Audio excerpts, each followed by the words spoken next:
नमस्कार दोस्तों, आज की वीडियो में आपका स्वागत है। गरीबी से लड़कर बेटी बनी आईएएस अधिकारी। बिहार के एक छोटे से गांव में जहां आज भी सुबह की शुरुआत पक्षियों की चहचहाहट और खेतों में काम करने वाले किसानों की आवाज़ों से होती थी, वहीं एक टूटी फूटी झोंपड़ी में सुहानी नाम की एक लड़की अपने माता पिता के साथ रहती थी। उसके माता पिता रामलाल गाँव में मजदूरी करते थे और जो कुछ कमाते थे उसी से किसी तरह घर का खर्च चलता था। कई बार ऐसा होता था कि पूरे दिन मेहनत करने के बाद भी उन्हें इतना पैसा नहीं मिलता था कि परिवार का पेट भर सके। घर की हालात इतनी खराब थी कि वे बरसात के दिनों में छत से पानी टपकता रहता और गर्मियों में मिट्टी की दीवारें तपकर आग जैसी लगती थी। लेकिन उस छोटे से घर में एक चीज बहुत बड़ी थी, सुहानी का सपना। वे सपना था पढ़ लिख कर एक बहुत बड़ी अधिकारी बनने का, ताकि वे केवल अपनी ही किस्मत बदल सके बल्कि अपने माता पिता के संघर्षों को भी खत्म कर सके। सुहानी बचपन से ही पढ़ाई और बहुत होशियार थी। वे गांव के दूसरे बच्चे स्कूल के साथ खेलते थे, तब वे अपनी पुरानी किताबों के साथ बैठकर घंटों पढ़ाई करती। उसके पास नई किताबें खरीदने के पैसे नहीं थे, इसलिए वे अपने ही सीनियर छात्रों से पुरानी किताबें मांगकर पढ़ती थी। कई बार किताबों के पन्ने फटे होते थे और कई जगह शब्द मिटे चुके होते थे, लेकिन वे हार नहीं मानती थी। रात को जब गांव में बिजली चली जाती तो वे मिट्टी के तेल के छोटे से दिए की रोशनी से पढ़ाई करती। उसकी माँ कई बार कहती, बेटी अब सो जा, आंखें खराब हो जाएंगी, लेकिन सुहानी मुस्कुराकर कहती, माँ अभी बहुत कुछ सीखना बाकी है। गांव के लोग उसकी मेहनत को देखकर भी उस पर विश्वास नहीं करते थे। अक्सर लोग उसके माता पिता से कहते थे, इतनी गरीबी में लड़की को पढ़ाकर क्या मिलेगा, 2-4 साल बाद इसकी शादी भी तो करनी है। कुछ लोग ताना मारते हुए कहते थे, अधिकारी बनने के सपने गरीबों के लिए नहीं होते, लेकिन सुहानी के पिता हर बार एक जवाब देते थे, बेटी मेरी बेटी की उड़ान उसके हालात से बड़ी है। ये सुनकर सुहानी की आंखों में नई चमक आ जाती थी और वे पहले से ही ज़्यादा मेहनत करने लगी थी। समय बीतता गया और सुहानी ने 10वीं की परीक्षा पूरे जिले में अव्वल आकर पास की। जब परिणाम आया तो पूरा गांव हैरान गया। पहली बार लोगों को एहसास हुआ कि ये लड़की कुछ अलग है, लेकिन असली संघर्ष अभी शुरू होना बाकी था। 12वीं के बाद आगे की पढ़ाई के लिए पैसे नहीं थे। कॉलेज की फीस, किताबें और रहने का खर्च परिवार की पहुंच से बहुत दूर था। एक दिन सुहानी ने अपने माता पिता को रात में चुपचाप बैठे देखा। उनके हाथ में कुछ पुराने कागज थे और आंखों में चिंता साफ दिखाई दे रही थी। अगले दिन उसने देखा कि पिता ने अपने ही बरसों पुरानी जमीन का एक छोटा हिस्सा बेच दिया है ताकि उसकी कॉलेज की फीस जमा हो सके। ये देखकर सुहानी रो पड़ी। उसे महसूस हुआ था कि उसके माता पिता उसके सपनों के लिए कितना बड़ा त्याग कर रहे हैं। कॉलेज में दाखिला मिलने के बाद उसकी जिंदगी और कठिन हो गई। गांव से शहर तक पहुंचने के लिए उसे रोज कई किलोमीटर सफ़र करना पड़ता था। कई बार बस का किराया बचने के लिए पैदल चलती थी। कॉलेज के दूसरे छात्र आधुनिक सुविधा के साथ पढ़ाई करते थे, जबकि सुहानी के पास केवल एक ही पुराना बैग और कुछ किताबें थीं। लेकिन उसे कभी खुद को कमज़ोर नहीं समझा। वे जानती थी कि उसकी सबसे बड़ी ताकत उसकी मेहनत है, उसका आत्मविश्वास है। कॉलेज के दौरान उसने पहली बार यूपीएससी परीक्षा के बारे में सुना। तब उसे पता चला कि आईएएस अधिकारी बनकर वे हजारों लोगों की जिंदगी का बदलाव ला सकती है। उसके भीतर एक नई आग जल उठी। उसी दिन उसने तय कर लिया कि वे आईएएस अधिकारी बनेगी। जब उसने ये सपना अपने कुछ परिचितों को बताया तो कई लोग हंस पड़े।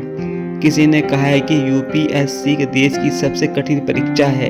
किसी ने कहा है कि बड़े शहरों को पढ़े लिखे लोग भी इसे सफल नहीं हो पाते, तुम कैसे करोगी। लेकिन सुहानी ने किसी की बात का ध्यान नहीं दिया।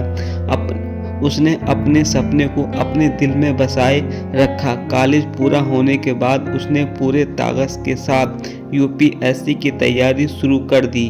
कोचिंग के लिए पैसे नहीं थे, इसलिए वे लाइब्रेरी में बैठकर पढ़ती थी, इंटरनेट पर उपलब्ध मुफ्त सामग्री नोट्स बनाती थी और पुराने प्रश्न पत्रों का अभ्यास करती थी। दिन में वे बच्चों को ट्यूशन पढ़ाकर कुछ पैसे कमाती थी और रात को देर तक अपनी पढ़ाई करती। कई बार इतनी थक जाती कि किताब सिर पर रखकर ही सो जाती, लेकिन अगले दिन फिर उसी जोश के साथ उठ खड़ी होती।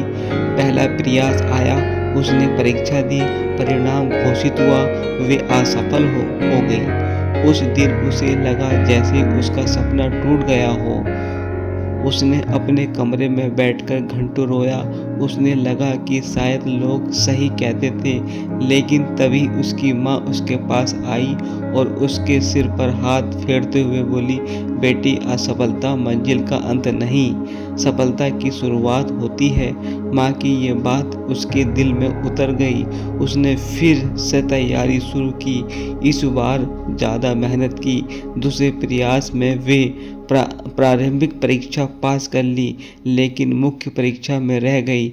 ये झटका भी कम नहीं था, लेकिन जब वे पहले ही अपनी सुहानी नहीं थी, उसने सीख लिया था कि हार केवल उसी की होती है जो कोशिश छोड़ देते हैं। उसने अपनी कमियों को पहचान और तीसरे प्रयास के लिए खुद को पूरी तरह तैयार कर लिया। तीसरे प्रयास के दौरान उसने अपनी पूरी जिंदगी पढ़ाई को समर्पित कर दिया और सुबह 4 बजे उठना, घंटों अध्ययन करना, समाचार पत्र पढ़ना और लेखन का अभ्यास करना, लगातार खुद को बेहतर बनाना उसकी दिनचर्या बन गई। उसके पास आराम का समय था और किसी प्रकार की सुविधा, लेकिन उसके पास एक मजबूत लक्ष्य था। फिर वह दिन में आया जिसका उसे बरसों से इंतजार था। यूपीएससी का परिणाम घोषित होने वाला था। उसके हाथ कांप रहे थे। उसने वेबसाइट खोली और अपना रोल नंबर खोजने लगी। कुछ क्षण बाद उसकी नज़र अपने नाम पर पड़ी। वे कुछ देर तक स्क्रीन को देखती रह गई। उसे विश्वास नहीं हुआ कि फिर उसकी आंखों में आंसू बहने लगे। उसने केवल परीक्षा पास नहीं की, बल्कि शानदार रैंक हासिल करके आईएएस के लिए चयनित हो चुकी थी। ये सब खबर गांव में पहुंच चुकी। पूरा गांव खुशी से झूम उठा। वही लोग जो कभी उसके सपनों का मजाक उड़ाते थे, अब उसकी सफलता की कहानी सुनाने लगे। उसके माता पिता की आंखों में गर्व के आंसू थे। वर्षों की मेहनत, संघर्ष और त्याग आखिरकार रंग ला चुका था। प्रशिक्षण पूरा करने के बाद वे जब सुहानी पहली बार आईएएस अधिकारी बनकर अपने जिले में पहुंची, तो लोगों ने उसका भव्य स्वागत किया। मंच पर खड़े होकर उसने कहा कि मैं किसी अमीर परिवार से नहीं आई हूँ। मैंने गरीबी देखी है, भूख देखी है, संघर्ष देखा है, लेकिन मैंने कभी अपने सपनों को मरने नहीं दिया। अगर एक मजदूर की बेटी आईएएस बन सकती है, तो इस देश का कोई भी बच्चा अपने सपनों को सच कर सकता है। पूरा मैदान तालियों से गूंज उठा। उस दिन केवल एक लड़की अधिकारी नहीं बनी थी, बल्कि उसमें ये साबित कर दिया था कि गरीबी इंसान की पहचान नहीं होती। पहचान उसकी मेहनत, उसके साहस, उसके सपनों से होती है। सुहानी की कहानी आज भी हजारों युवाओं को प्रेरणा देती है कि परिस्थितियाँ चाहे कितनी भी कठिन क्यों ना हो, अगर इरादे मजबूत हो तो कोई भी मंजिल दूर नहीं होती। गरीबी उसे रोक नहीं सकती, समाज के ताने उसे झुका नहीं सके, असफलताएं उसे हरा नहीं सकती। आखिरकार वे गरीब बेटी एक दिन आईएएस अधिकारी बनकर अपने माता पिता और पूरे गांव का गर्व बन गई। थैंक यू, धन्यवाद।